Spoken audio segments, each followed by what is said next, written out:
eli politiikkaa tein työkseni. Ja se oli oikeastaan semmoinen juttu, mitä mä yritin, kun tää lähti tää homma pyörimään, niin yritin välttää vastuunottamista, koska ajattelin, että siinä on just poliittisen leimautumisen riskiä tälle liikkeelle ja muuta, mutta valitettavasti tilanne oli sellainen, että jonkun piti tehdä töitä. Niin sitten siinä piti valita, että tehdäänkö tämä homma nyt vai jäädäänkö katselemaan. Ja mun mielestä yleensä aina töiden ja asioiden tekeminen on melkein aina parempi kuin se, että jättää tekemättä. Joten tartuin toimeen. Ja se miten tää nyt yleensä syntyi, niin siis tämähän lähti ihan tällaisena toukokuun lopussa niin tällaisena spontaanina ryhmänä. Että laitettiin pystyyn tällainen Joukkovoima-niminen ryhmä. Jouni Saltpakka päätti, että hän rupeaa lisää sinne kavereita. Ja sitten kaikkien niiden kaverit lisäsi kaikki niiden kaverit ja näin päin pois. Ja se lähti hirveällä vauhdilla rakentumaan ja muuta. Ja silloin oli just tullut listoja siitä, että miten paljon hallitus leikkaa ja kehen kaikkiin se kohdistuu. Ja monet ihmiset oli sellaisella mielellä, että eihän tätä vaan voi sietää, että jotainhan tälle on tehtävää. Eli se tavallaan ilmapiiri väreili siinä sopivasti ja oli semmoinen sauma, mihin iskee. Ja se osui just siihen, että se oli sellainen hetki, kun ihmiset halusi tehdä jotain. Ja koska ne oli jo Facebookissa ja ne on tottuneet siihen, että ne voi tykkäillä ja ne voi liittyä ja ne voi kaikkea tällaista hauskaa hyvin kevyesti olla aktiivisia, niin ne tarttu siihen.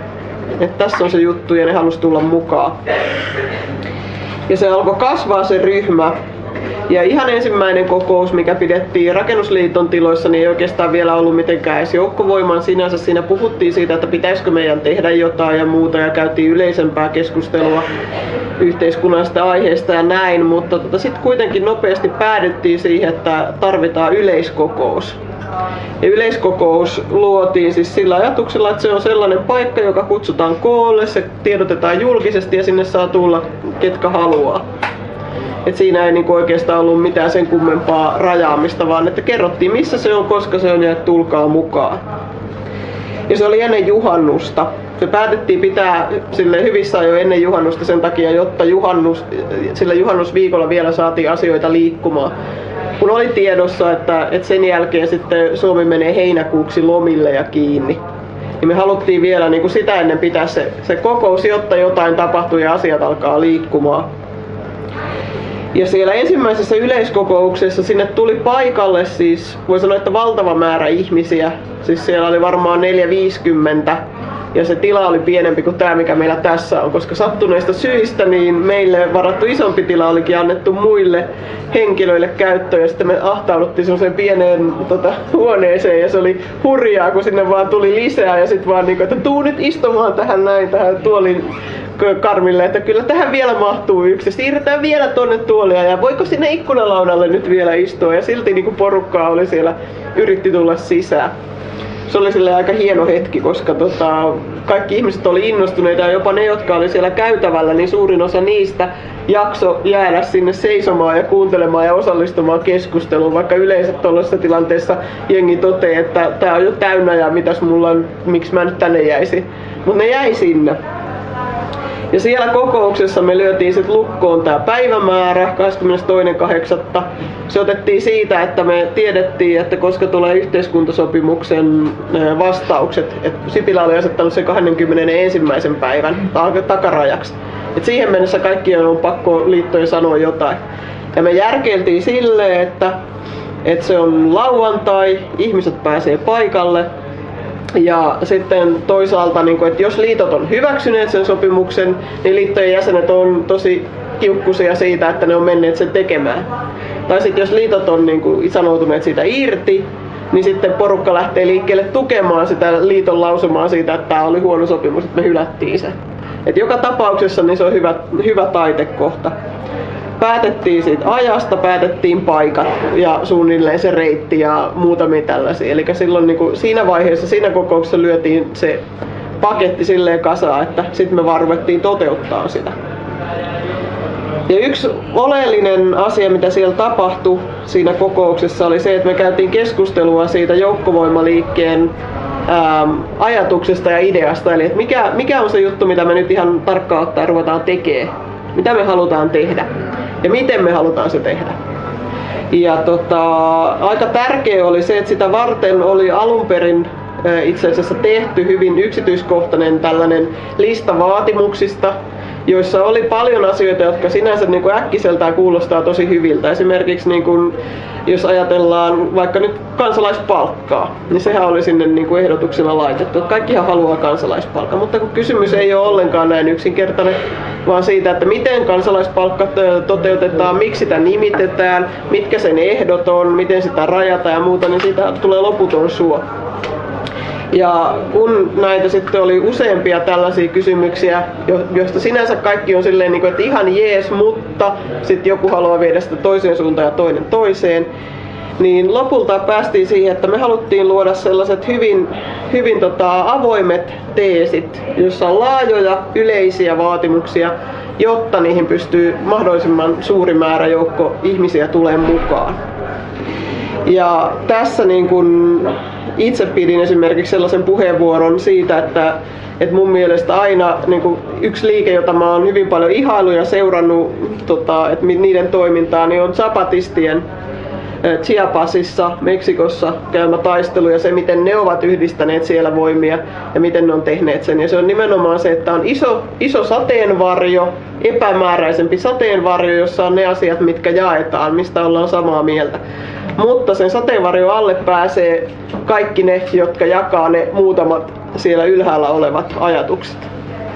Se ei tarkoita sitä, että sun jokainen, joka tulee varjo alle, niin pitää olla täsmälleen samaa mieltä. Vaan on jotkut tietyt jutut, mitkä jaetaan ja niiden mukaan mennään. Ja tältä pohjalta, kun käytiin se keskustelu, niin päädyttiin tosiaan näihin meidän pääteeseihin, jotka on siis leikkauspolitiikkaa vastaan Suomessa, Euroopassa ja koko maailmassa. Tästä käytiin keskustelua, että mikä on se niin kuin raja, mikä me vedetään, ja tultiin sen tulokseen, että loppujen lopuksi niin kuin järkevä raja on koko maailma.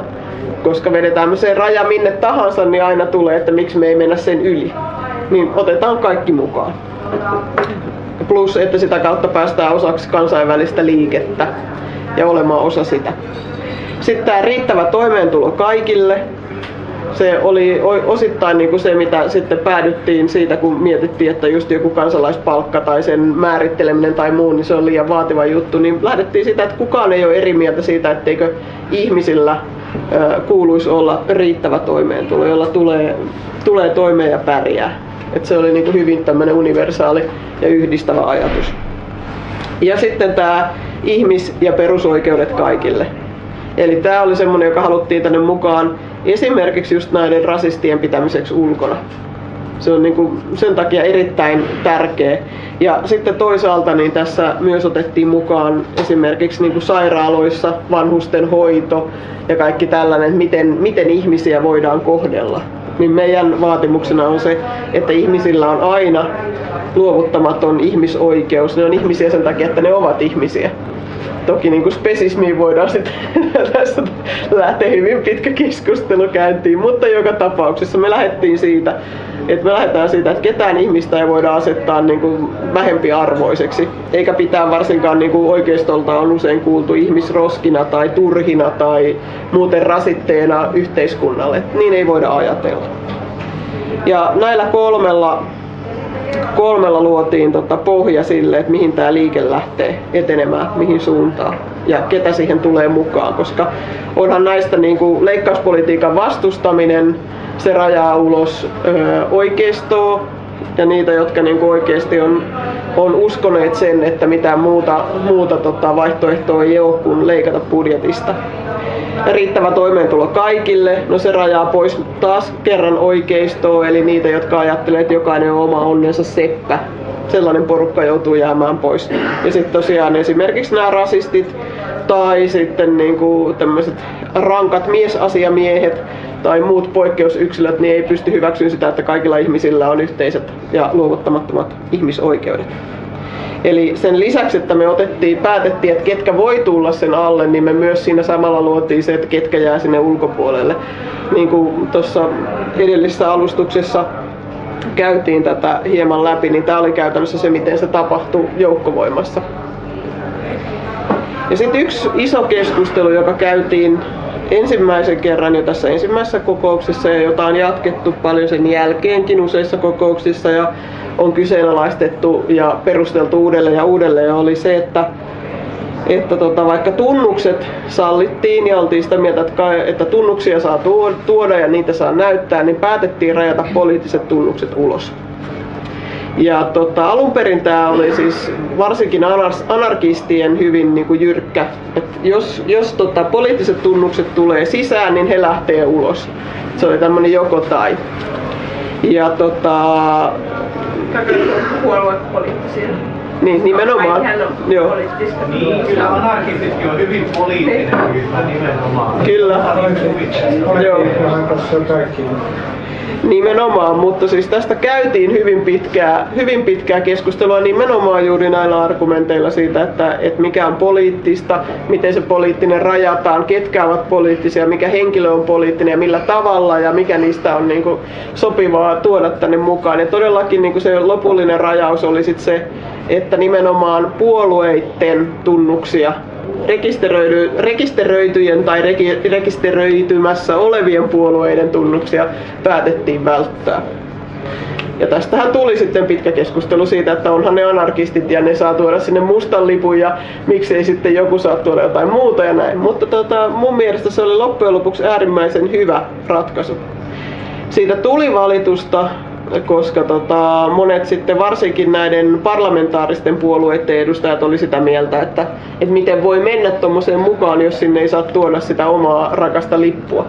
Mutta sitten taas niinku semmosille, miten nyt sanoisi, vähän joustavammille puolueille, kuten itsekin edustan, niin tärkeintä on tuoda ennen kaikkea se tunnuksen sijaan se asia, mitä ajetaan.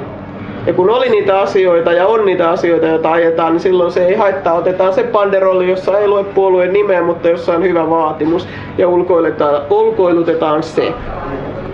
Ja erittäin monelle tavalliselle ihmiselle, koska meillä niin kuin hyvin alusta asti oli myös se, että niin kuin mietittiin aina sitä, että mitä tavallinen ihminen, sellainen, joka lukee iltalehteä ja kattelee telkkaria iltasi ja istuu sohvalla, ei tee mitään erityistä, niin tavallaan, että mitä se ajattelee, miten se suhtautuu. Ja semmoinen tavallinen ihminen ajattelee, että niin kuin puolueisiin kuuluminen on aika extreme laji. Ja puoluepoliittinen sitoutuminenkin niin kuulostaa todella omituiselta ja epäilyttävältä.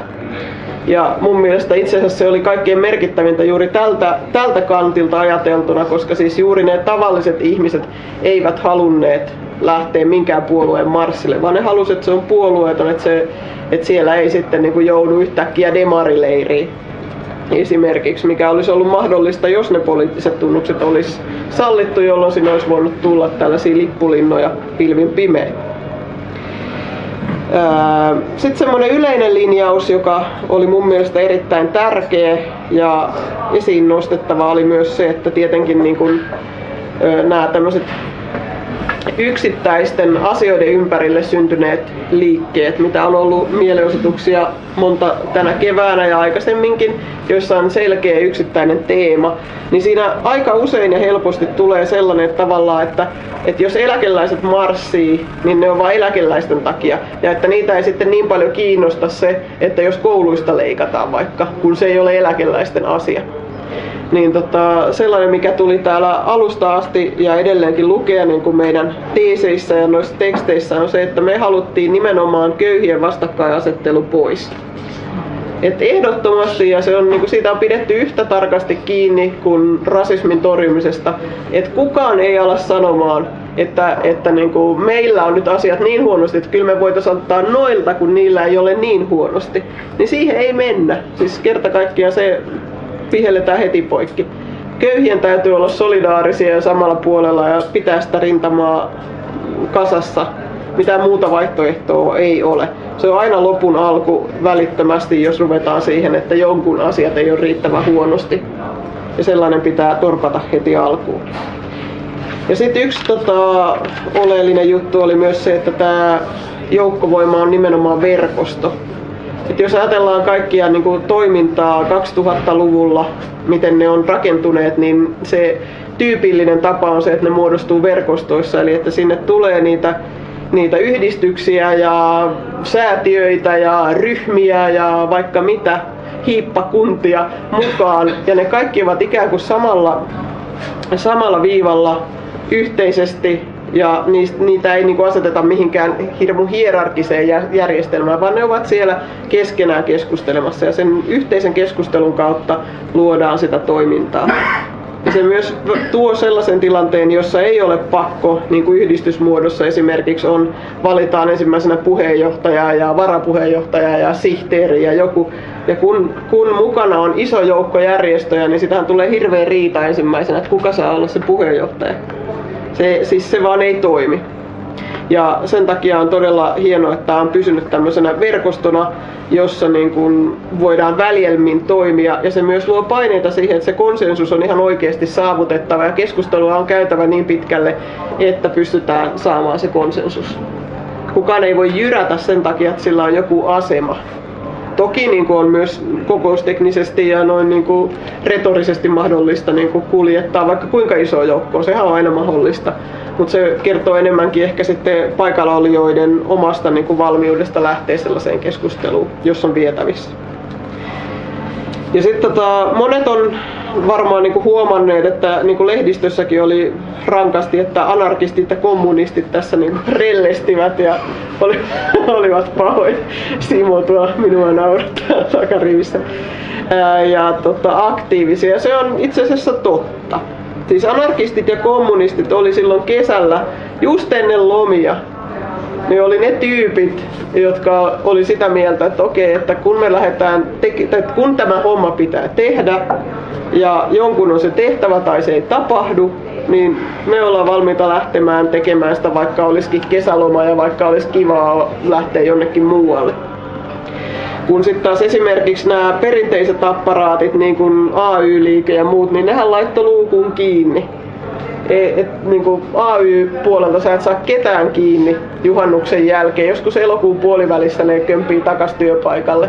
Se on ihan siis niin kuin, kaikki tietää tämän. Ja me tiedettiin sen myös, kun me ruvettiin tätä rakentaa ja järjestää, että näin se tulee tapahtua. Että hirveä määrä valmisteluja on tehtävä kesällä ja sitten niin kuin kauhealla kiireellä siinä just elokuussa niin kuin runnottava sitten sinne niin kuin moneen järjestöön, etenkin tänne AY-puolelle, niin läpi niitä ideoita ja kiirehdittävä niitä, että tulee tosi stressaavaa, mutta mitään muuta vaihtoehtoa ei ollut. Eli tämä oli siis se niinku syy, että miksi siellä oli niinku tietyistä puljuista ihmisiä paikalla. Se oli ihan tämä käytäntö.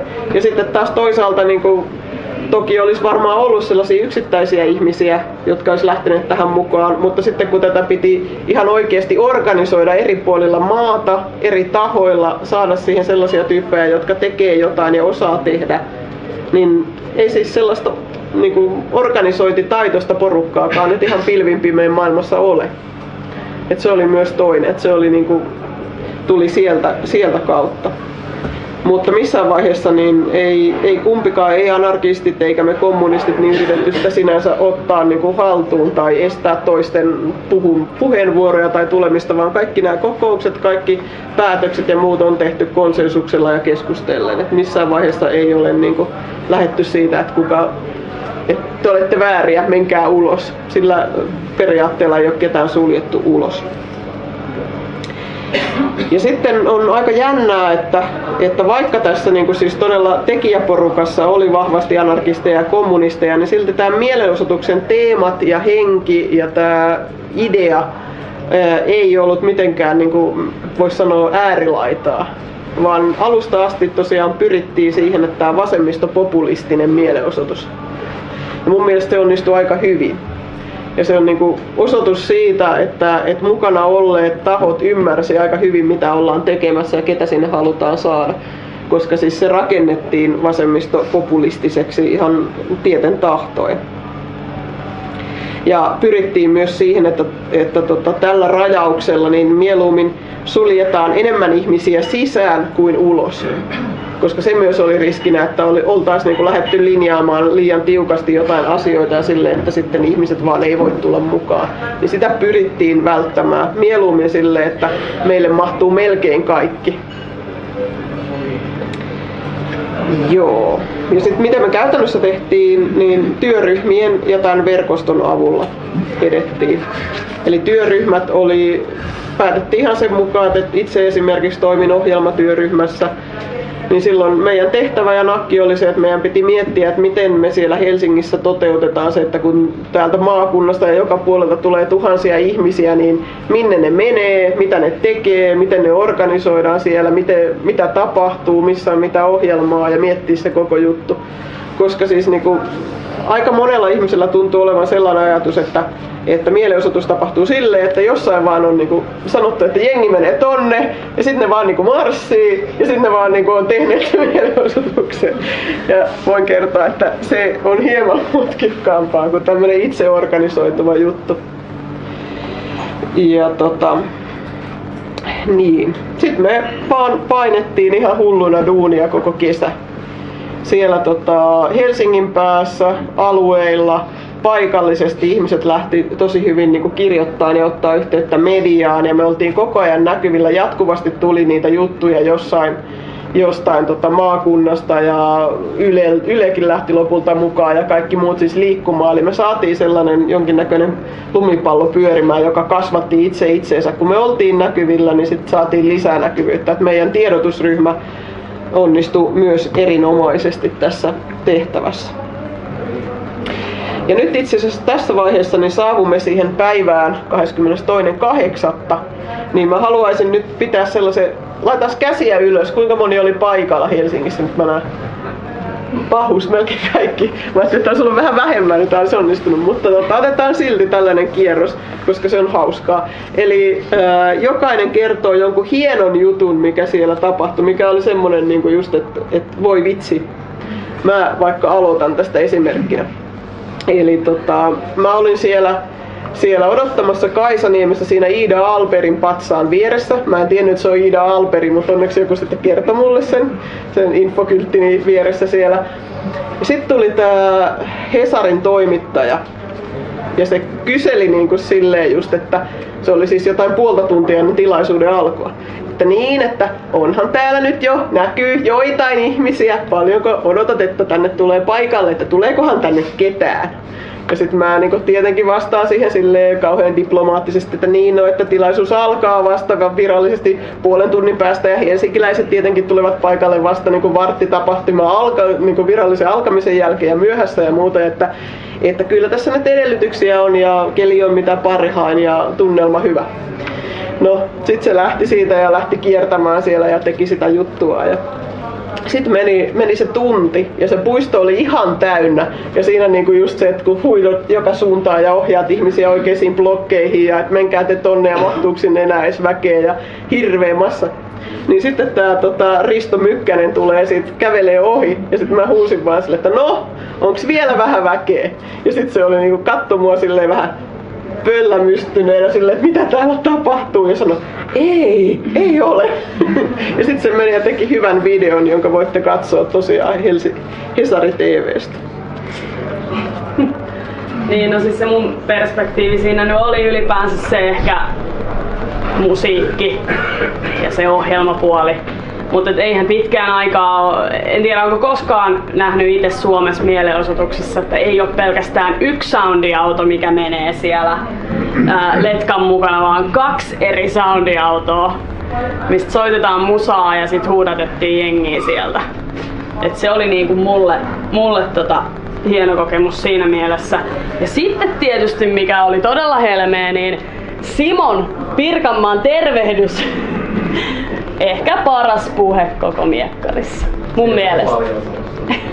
Toi oli turkulaisia vastaan kyllä. Koska kyllä Kaijakin aika hyvin. Mut mä dikkasin siitä.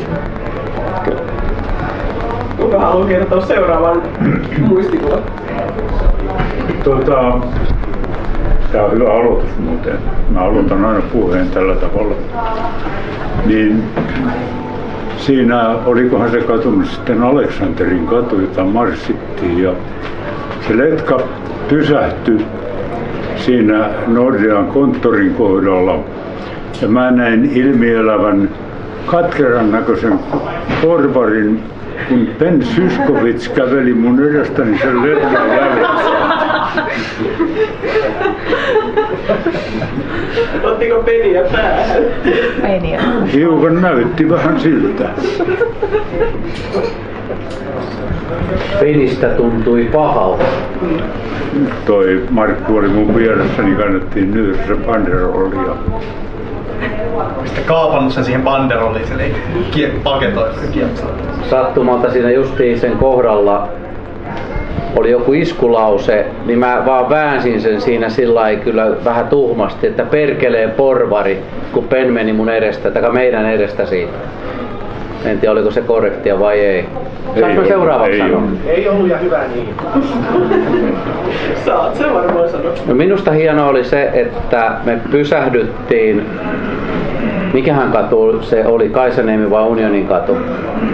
Niin me pysähdyttiin siihen ainakin vartiksi. Unionin katu. Sitten mäkin omalta osaltani sitten, niin kuin sanoin, että pysähdytään, kun me pysähdyttiin siihen, että levittäydytään siihen, ne poliisit rupes teputtaan siinä edes sun takaisin, että mitä te meinaatte oikein tehdä. Mä sitä pysäytetään tää koko liikenne, että tulkaa tänne, levittäytykää isolle alueelle, ja porukka tuli siihen ja ei kun istuun siihen. Ja me oltiin aika pitkään siinä ja kivaa oli. Niin on pieniä tuon Markun kiva. Niin on. Ei niihin tarvitse kuin vähän yli 10 000 ihmistä, niin heti on kiva. Älä muuta sano. No kai se oli se ainakin Merjan mielestä, kun huudettiin, että Sipilä tuu ikkunaan, täällä huutaa kansa. Niin. Ja siellä oli hauska semmonen, se oli karnevaalimeininki, että se ei ollut sitä jäykkää, mutta se oli mulle niinku yllätys kanssa, ja se nuoret perheet, lasten vaunut. Lempeä tunnelma. Ja sitten ne 6 ratsupoliisia. Mitä varten ne oli siellä? Ne katsoivat, että jos tulee kuitenkin mellakka, jos ne lapsiperheet olisi lähteneet liikaa uhoamaan siellä, niin ne saa kuriin. Ja sitten siinä oli just kohdalla, niin yksi pieni poika kysyi, iskä, toi hevonen kakkas tohon kadulle. Sitten mä sanoin, että joo, täytyy varmaan mennä sanoa niille sedille, että siivoavat sen pois. Okei, mutta siis tästä nyt ehkä päästiin vähän siihen tunnelmaan, eli mun mielestä se suurin merkitys, mikä tällä mielenosoituksella oli, sen lisäksi, että se todellakin oli suurin, ulkomailla jotkut lehdet siis menivät jopa suurentelemaan sen Suomen historia, mikä se oli, itsenäisyyden ajan tai jonkun tällaisen suurimmaksi, ja sitten tietenkin vähän joutuu korjaamaan, että ei nyt ihan, mutta aika lähelle kuitenkin. Kiva, että joku vähän liioitteleekin sitä. Mutta siis joka tapauksessa niin sieltä jostain siis murrostorstaista 92, kun se nyt oli, niin sieltä pitää hakea tällaista jotain vastaavaa. Mutta silloin niin se mieliala ja muu oli tosi katkeraa ja vihasta, ja nyt taas meillä tosiaan oli semmoinen tosi positiivinen ja mukava, että ihmiset voimaantuivat siitä. Ja sitten se, että mä väitän, että sen jälkeen kun on tullut todella niinku takkiin monissa vaaleissa oikeistolta niinku yleensäkin ja koko ilmapiiri ja kaikki on kääntynyt negatiiviseksi ja näin, niin kyllä se niinku oli aika mahtavaa monelle vasemmistolaiselle tai niinku sinne päin kallellaan olevalle se, että saatiin vielä väkeä liikkeelle. Että vasemmistolaisten tunnusten takia ihmiset lähti liikkeelle. Ja sitten se, että meillähän ihan oikeasti näyttää vielä kuitenkin olevan voimaa ja kannatusta. Että niinku, et jumalista, kattokaa nyt, täällä on väkeä. Siis niinku, että kattokaa, ei nämä ole niinku mitään olemattomia, vaan nämä on ihan oikeita ihmisiä, ne on kaikki täällä tänään. Ja hyvällä fiiliksellä. Kyllä täytyy sanoa, että sulla oli varmaan lausekkeesta sanoa. Joo, ja sitten niinku vielä se, että mun mielestä niinku mun ehkä oma tiivistelmä oli se, että me mentiin sinne punavihreään kuplaan ja siellähän oli mukavaa. Siellä oli hieno olla. Se oli kivaa. Joo, ei, mä ajattelin tälle, että mä joskus kauan sitten 90-luvulla, jolloin niin vasemmistolaisuus ei myöskään ollut mitenkään erityisen muodikasta ja trendikästä. Ja fiilistelin kovasti kuuntelemalla ihan vastikään olin tutustunut niin kokonaisena genrenä niin tähän 70-luvun kommunismiin vahvasti kallellaan olleeseen poliittiseen musiikkiin.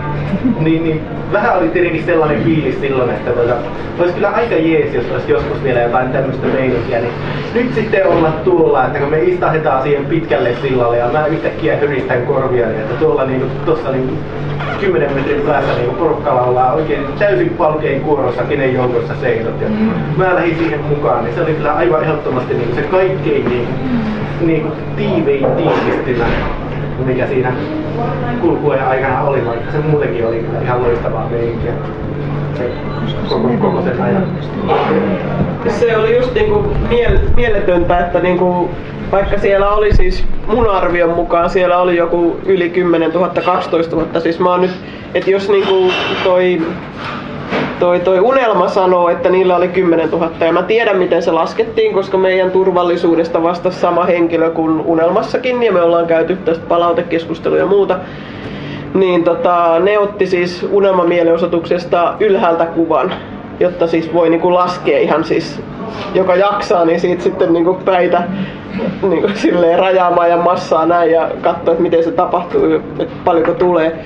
Mutta siis se, että missä ne oli siinä Kansalaistorilla, ja se on ihan maantieteellisesti puolet pienempi alue kuin Hakaniemi. Ja meilläkin oli Hakaniemi täynnä.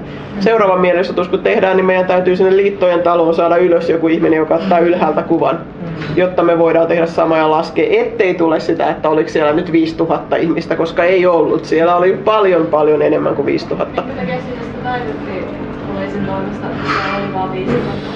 No poliisi oli omien sanojensa mukaan laskenut tämän, mutta mä tiedän, että ei ollut mahdollista, koska mä tiesin, missä se poliisi, joka väitti laskeneensa, oli koko ajan. Ja se ei ollut voinut olla koko marssin alusta loppuun laskemassa, vaan se oli kävellyt marssin mukana. Eli siis se oli ihan vaan arvio ja varsinkin sellaista niinku liikkuvaa ja siellä puistossa ollutta mielenosoitusta ja muuta, niin sitä on oikeasti aika vaikea niinku arvioida. Mutta on semmoinen homma, että mä en ollut sellaisessa mielenosoituksessa, jossa laskettiin... Aha. Sä sanot vasta hetken päästä. Poliisin laskentatapa on hyvin yksinkertainen. Ne laskee 1,5 metrin välit ja 5 rinnakkain. Siitä päädytään 5000. Ja meillä oli paljon tiiviimpi ja paljon enemmän. Oli tosiaan, ei siinä 1,5 metriä ollut väliä.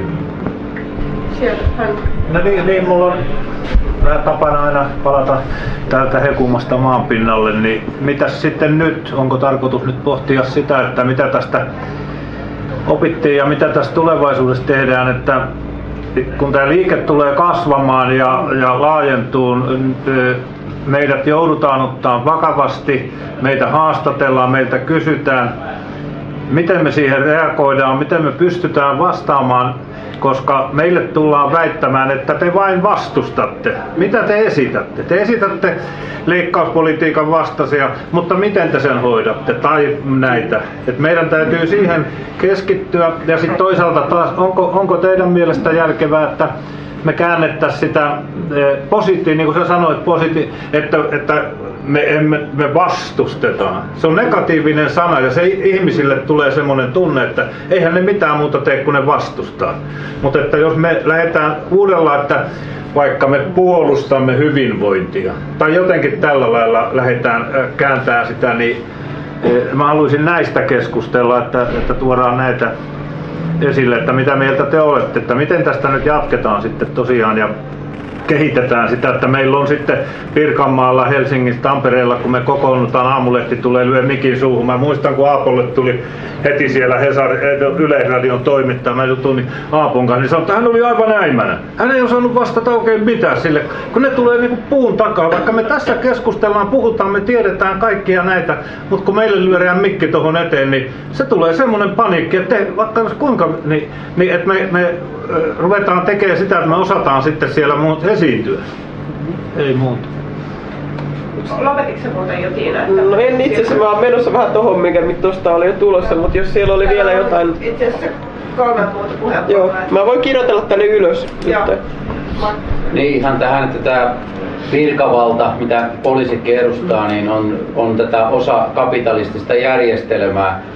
Niin kauan aikaa kun mä oon ollut tässä kommunistisessa liikkeessä mukana, eli vuodesta 1965, sillä että mä itse sen muistan, niin on ollut aina, niin vappumarsseilla, mielenosoituksissa, missä tahansa, esimerkiksi täällä Tampereella Aamulehti, joka on tänne porvarillinen valtamedia ykköslehti, niin se on aina vähintään jakanut sen porukan niin kuin kahdella ja kertonut sen sitten totuutena. Niin kuin esimerkiksi vappumarssit Keskustorilta Amurin kentälle aikoinaan, ne oli valtavia, ne marssit, siellä oli siis kymmenissä tuhansissa ihmisiä, niin aina meitä oli vaan muutama tuhat epämääräisesti. Niin on aina tehnyt. Meitä on aina hirveän vähän. Se on aina näin. Ja silloin joskus jos mennään helvetin pitkään kauaksi. Helsingissä oli 50 000 mielenosoittajaa, mennään tosi kauaksi. Sama juttu silloinkin, eihän se ollut kuin muutama hulikaani. Ja paikalla oli sodan vastustajia, kun tämä porvaristo halusi rynnätä Neuvostoliiton kimppuun, niin oli valtava määrä, yli 50 000. Eli niin se on aina. Siis tässä se.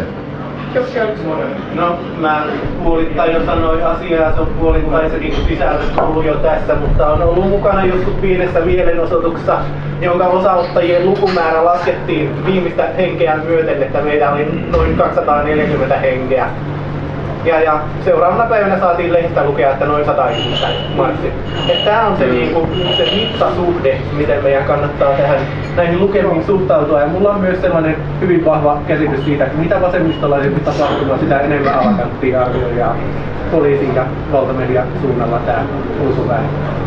Ei ottaa tähän väliin enempää, tai otetaan nämä 3, mitkä täällä on. No, mutta vastaan välillä ja sitten voi jatkaa edelleen. Joo. Haluatko sä vastata tähän väliin vai tähän? No voin mä nyt vaikka tähän. Joo.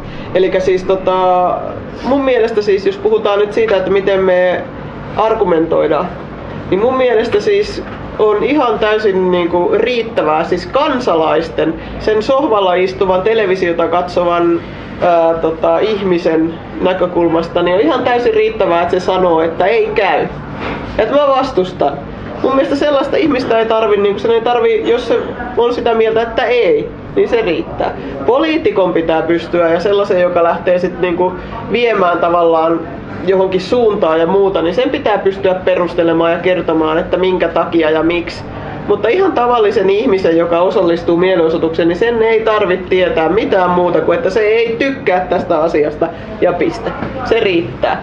Ja mun mielestä se on niinku se mikä kannattaa pitää aina mielessä, että joskus niinku se pelkkä ei on ihan riittävä vastaus. Ja mun mielestä se oli tosi hienoa, kun monessa haastattelussa sitten ihmiset kertoi niinku todella siitä omasta tilanteestaan.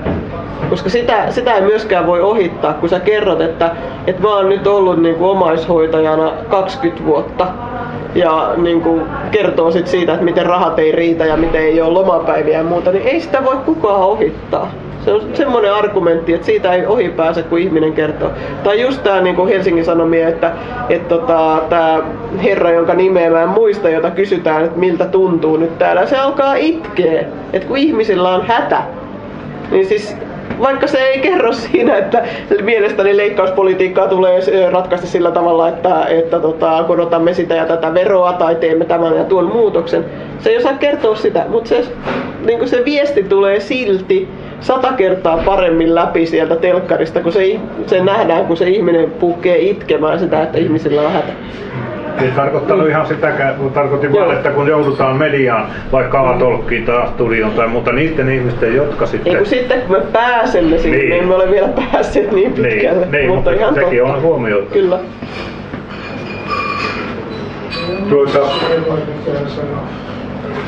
Tämä oli semmoinen mielenosoitus, jossa oli ehkä suurin, missä mä oon ollut, vaikka mulla on pitkä poliittinen ura, mutta oli yksi suuri mielenosoitus aikoinaan, mutta mä olin vähän vastapuolella. Mä olin nimittäin 56 Yleislakon aikana panssarikoulussa Parolassa ja siellä tuotiin meille valmiiksi konepistolit. Ja silloin mulla vasta selvisi se, että mä rupesin miettimään, että mitä jos mä joudun konepistolin kanssa Parolle vastakkain, niin aloin sitä miettiä. Mutta tämä mitä Hannu otti tuossa esille tästä, että vastustetaan, niin mä oon ärsyttänyt niin suunnattomasti, sanotaan nyt viimeisten 20-25 vuoden ajan, että kommunistit, joihin mä lukeudun, ja koko lailla koko Suomen kansa niin kokee, että meidän pitää valittaa, meidän pitää esittää mielipiteitä, että tämä ei ole meille oikein. Se pitää tietysti paikkansa, Mutta meidän pitää pystyä sanomaan samalla, että mitä me halutaan, miten tämä tilanne on muutettava. Miten se muutetaan? Siihen tarvitaan tämä joukkovoima tai mun mielestäni parempi nimitys olisi yhteisvoima, mutta se on asia erikseen sitten. Mutta se, että me pystytään sanomaan, että mitä me halutaan, mitä tämä yhteiskunta voi meille tarjota näissä, sanoisin, jumalattoman rikkaissa oloissa, mikä suomalainen yhteiskunta tänä päivänä on. Osittain johtuen siitä, että mekin ollaan niitä maailmanlaajuisia riistejä. Okei, tässä.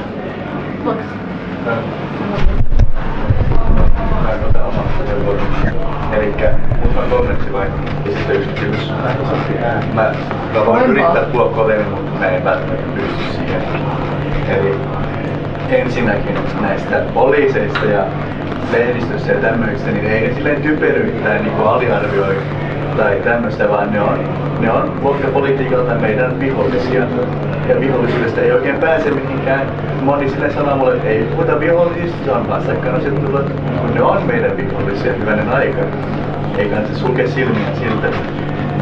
Sitten näistä tunnuksista, mistä puhuttiin aikaisemmin, että pitää olla niin lavea, että kaikki voi olla samaa mieltä sen kanssa. Kun ne tunnukset on ehkä vähän liiankin laveita, että kuinka moni kokoomuslainen voi sanoa, että ei kannata riittävää toimeentuloa kaikille. Ei kukaan ei voi sanoa semmoista. Se on mun mielestä retorinen tavallaan liian lavea tunnuks. Pitäisi olla vähän tarkempia, tietenkin se on vaikeaa päästä siihen poliittiseen. Paljon enemmän siitä. Ja sitten näistä ääripäistä puhumisesta, että kommarit ja anarkistit on ääripäätä ja se ei näkynyt mielenotuksessa. Enemmän mun mielestä on se, että valtavirtainen politiikka on lähestynyt meidän päitä. Eli jos SKP:n tunnus oli se, että 1200 € perusturva ja työpaikkoja ihmisille, niin ihmiset oikeasti haluaa näitä asioita, ei se ole äärimmäistä. Ei sitä tarvitse hävetä, että on kommunisti. Kuten täälläkin on moni puhuja ollut kommunisti, niin mun mielestä se edustaa tavallista kansaa. Ei ole mitään, niin tästäkin piti sanoa. Poliitikko ja tavallinen kansalainen on mun mielestä väärä vastakkainasettelu. Kansalaisen pitäisi olla poliitikko. Se oli tämä klassinen kansalainen, oli poliittisesti aktiivinen ja tietoinen. Se ei pystynyt olemaan kansalainen ilman, että se oli tietoinen asioista, mutta se oli joku orja tyyliin. Ja me ollaan mun mielestä aika orjia tällä hetkellä. Siihen pitäisi saada muutos, vaikka on taksisia käytännössä niin, että ei on se, mihin me pystytään tällä hetkellä. Niin meidän pitää pystyä parempaan, meidän pitää pystyä kehittämään taistelua. Me ei voida vain tyytyä leikkausten vastustamiseen. Eikä tässä ole se mun kysymys oikeastaan. Että näetkö sä, että kehittyykö tää leikkausten vastustamiseen esimerkiksi Euroopan unionin vastustamiseen tai johonkin muuhun laajempaan kysymykseen? Kiitos. Haluatko jossain vaiheessa vetää sun esityksen loppuun? Täällä tulee koko ajan lisää puheenvuoroja. Joo, itse asiassa voisin, koska se ehkä vähän jäsentäisi tätä. Yksi vielä ja sitten poiskin. Joo. Okei.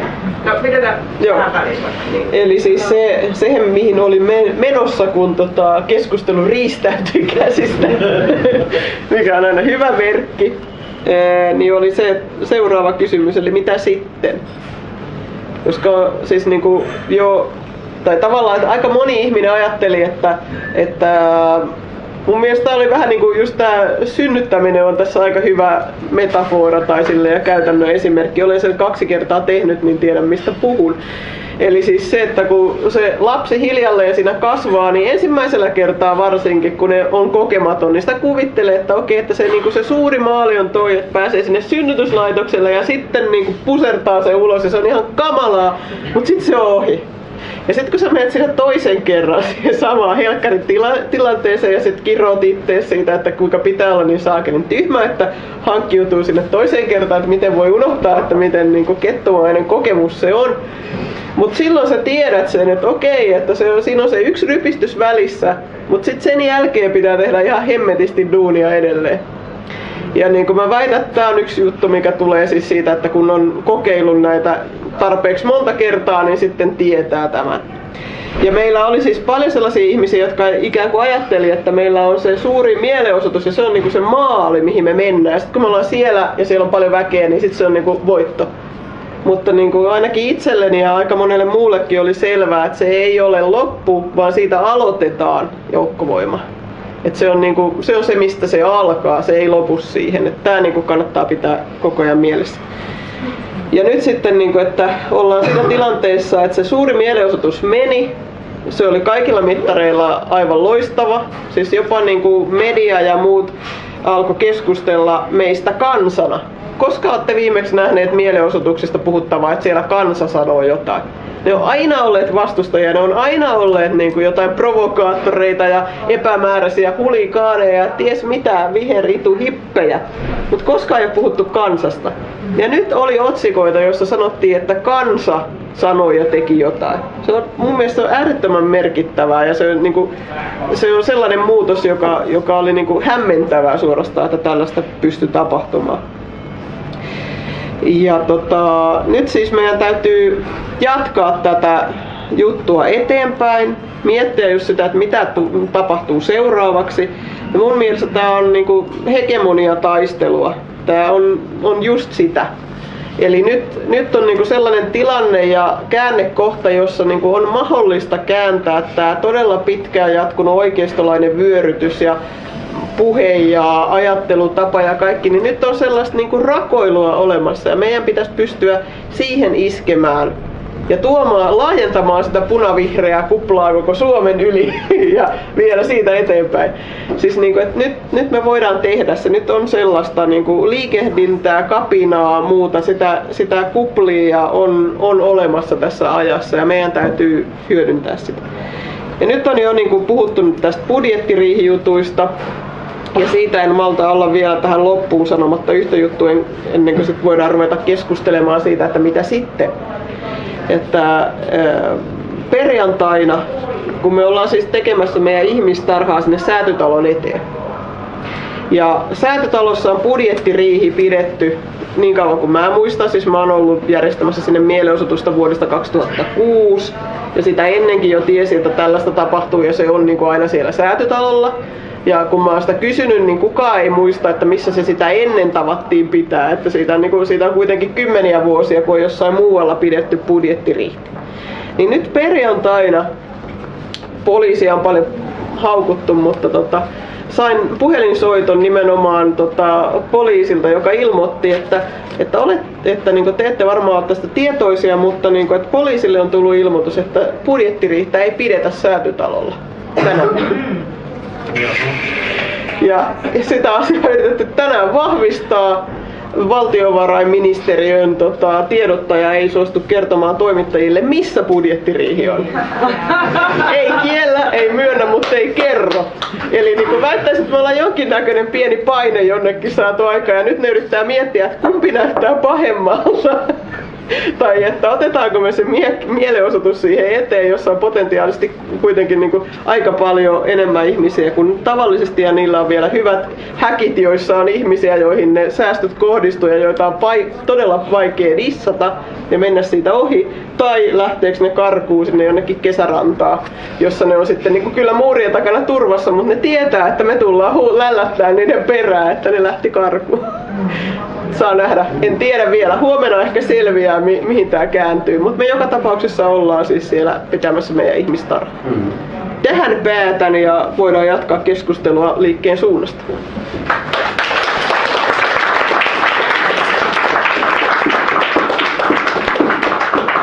Yksi kysymys ennen kuin karkaan.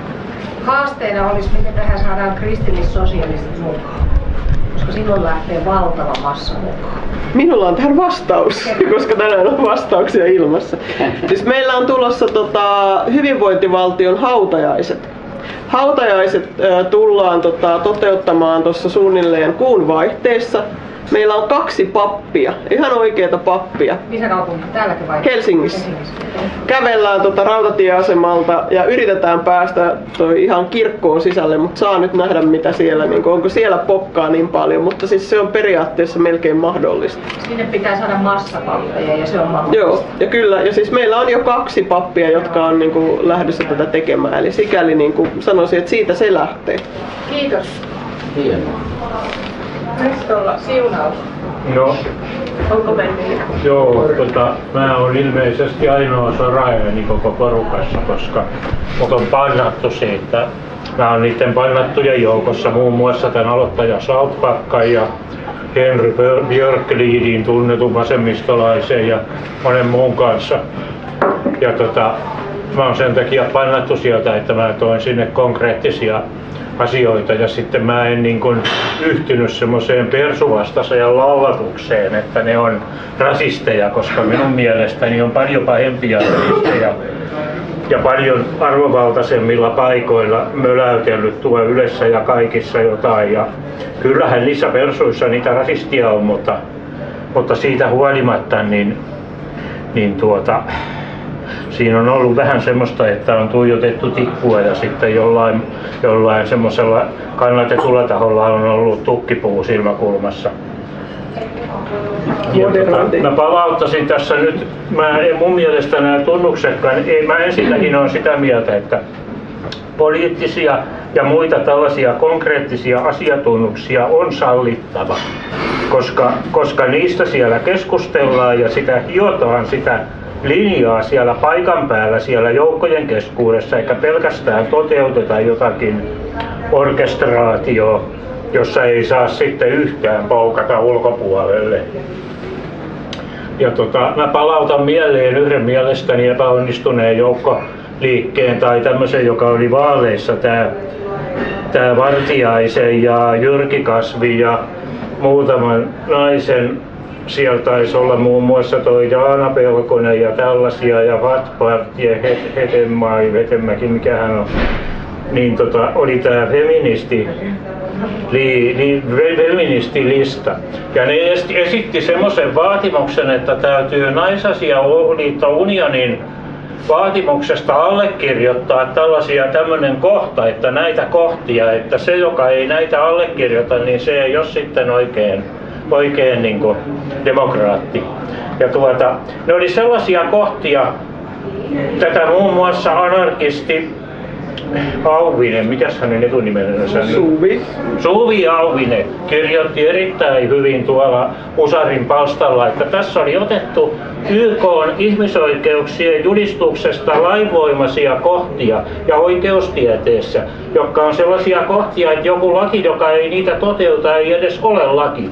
Ja että ne on kansainvälistä lakia nyt jo, ei niitä tarvi ajaa sinne, mutta sitä kansainvälisestä laista voi tietysti muistuttaa ja pitää huolta, että kansallinen laki on sen kanssa ristiriidassa, mutta nämä esitti uutena tällaisia ja siinä oli semmoinen henki, että joka ei tätä unionin paperia allekirjoita, niin se vastustaa näitä.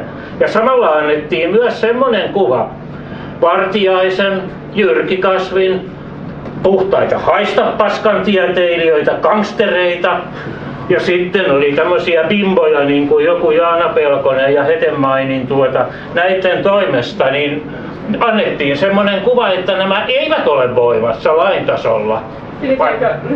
Joo, ja esimerkiksi tämä yleisen ihmisoikeuden vaatimus, tämä, että on, niin kuin, on tällainen jakamaton ihmisoikeus ja siis niin kuin formaali yhdenvertaisuus lain edessä, se on YK:n ja se oli jo Kansainliiton papereissa, se on lainvoimainen asia. Sellainen kansallinen laki, joka ei sitä noudata, se ei ole lakia. Ja jos joku maa säätää semmoisia lakeja, jossa joku ryhmä pistetään niin kuin ulkopuolelle, esimerkiksi syntymän tai jonkun tämmöisen perusteella, siitä joutuu YK:n boikottiin ja turvallisuusneuvosto asettaa pakotteita. Joo, pystytäänkö? Minkä takia sitten tämä, että siis kyllähän on sitä, että tätä turvallisuusneuvostonkin vartioimaa lakia, niin kyllähän sitä yritetään nakertaa ja rikkoa, mutta se pitäisi tuoda jotenkin sillai esiin, että se on jo voimassa että sitä ei vasta niin kuin ajeta. Ja että ne, jotka sitten ei ole siinä niin kuin toitottamassa jollakin tietyllä samalla sävelellä, niin ne olisi sitten mukaan vastustamassa sitä. Se pitäisi jollakin muulla lailla tuoda esiin, kun on sellainen, joka on jo laissa. Joo, niin tuossa keskusteltiin jo siitä, että mikä se on se vaihtoehto. Ettei lähdettäisi aina sitä, että jotain vastustetaan, vaan minkä vaihtoehdon joukkovoima antaa. Niin mun mielestä se on aika hyvin, se vaihtoehto on kirjoitettu niinku niiden kaikkien järjestöjen ja kaikkien tahojen, jotka on siinä mukana, niin niillä kaikilla on oma ohjelmansa. Niin siellähän se on niinku se vaihtoehto jo kerrottuna. Toisaalta sitten tulee sitä tuolla Joukkovoiman Facebook-ryhmässä, että pitäisikö nyt Joukkovoiman itsessään tehdä jonkinnäköinen organisaatio ja sille joku ohjelma. Ja mä ymmärrän senkin pointin, koska siellä on varmasti henkilöitä, jotka ei välttämättä, niillä ei ole sellaista järjestökotia jo olemassa, niin kuin taas muilla saattaa olla. Mutta tällä hetkellä kyllä mun mielestä riittää se, että se mitä siellä yksittäiset aktivistit esittää ja sitten se mitä siellä mukana olevat järjestöt esittää omissa ohjelmissaan, niin se riittää. Ja jotta se pysyisi joukkoliikkeenä, niin silloin ei tarvita sitä Joukkovoiman jotain uutta organisaatiota, joka tekee taas uuden ohjelman, mikä on jo kerrottu niiden ohjelmissa, jotka siinä on mukana. Ei muuta.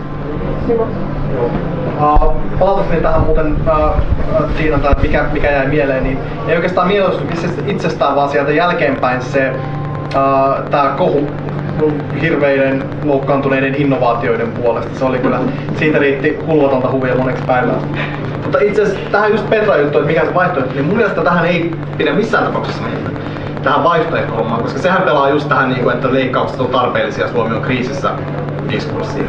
Ja siis mun mielestä pitää myös varoa tätä, että pelkkää ei ja pahanuloisuus riittää. Siis, jos me nyt katsotaan, minkä takia meillä on kansa saatu allekirjoittamaan leikkaukset, niin se on se, ei se, että niin kun sanotaan, että tämä on kiva tai että tämä on niin kun oikein hyvä juttu. Siis kyllähän kaikki ihan kovia oikeistopoliitikkoja myöten, niin nehän puhuu vaikeiden valintojen diskurssista. Ne puhuu nimenomaan siitä, että ei kukaan tästä tykkää, ne tiedostaa sen.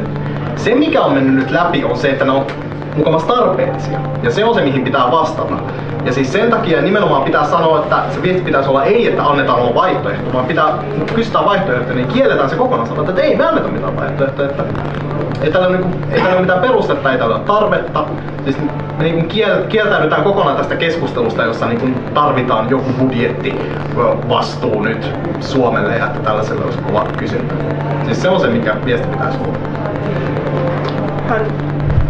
Niin joo, mä olin niinku mielissään sitä mielenosoituksesta, että ne oli sen tehneet niin hyvin, että sinne ei päässyt tää poliittinen oppositio puhumaan eikä esille.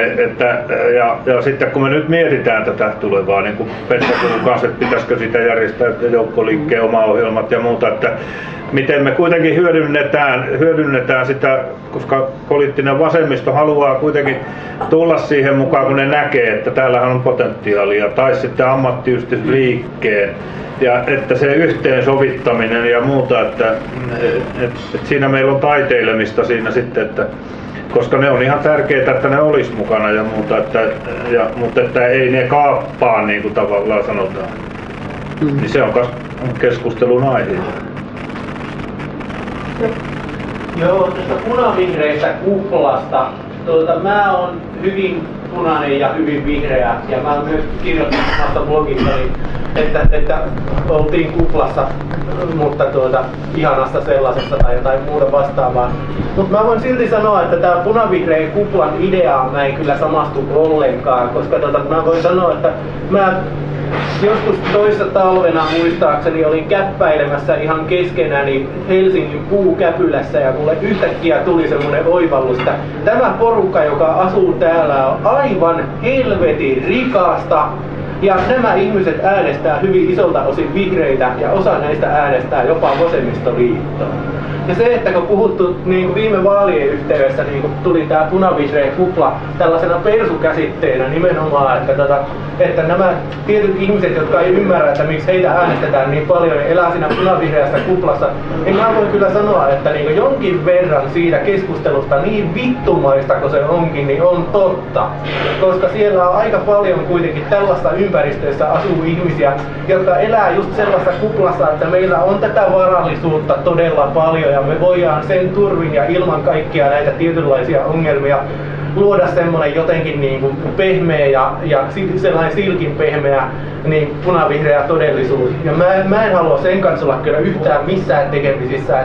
Siinä mielessä, että vaikka niin kuin tämä kupla sinänsä on ihan positiivinen asia, tietyllä lailla nähtynä, että tämä mielenosoitus kokemuksena oli varmaan parasta, mitä mä oon niin tällä poliittisen aktiivisuuden suunnalla ikinä kokenut. Siis mä oon 90-luvun alkupuolella ruvennut aktivoitumaan ja niin päin pois, että tässä on yhtä sun toista ehtinyt tapahtua. Mutta se, että se kuitenkin täytyy ymmärtää, että silloin kun tätä idea niin sä Tiina mahdollisesti ymmärrätte silleen niin tietyllä lailla ironisesti tai sarkastisesti tää homma. Mutta niin, ei kannata unohtaa siinä yhteydessä sitä, että niin, on oikeasti olemassa myös niin, joitain perusteita puhua punavihreästä kuplasta ja tämä ihmisryhmä, joka kuvittelee olevansa punavihreää ja elää siinä kuplassa, niin todellisuudessa ylläpitää aika pitkälle niitä ideoita, joita ainakin mä olin joukkovoiman kulkuessa vastustamassa. Kiitoksia.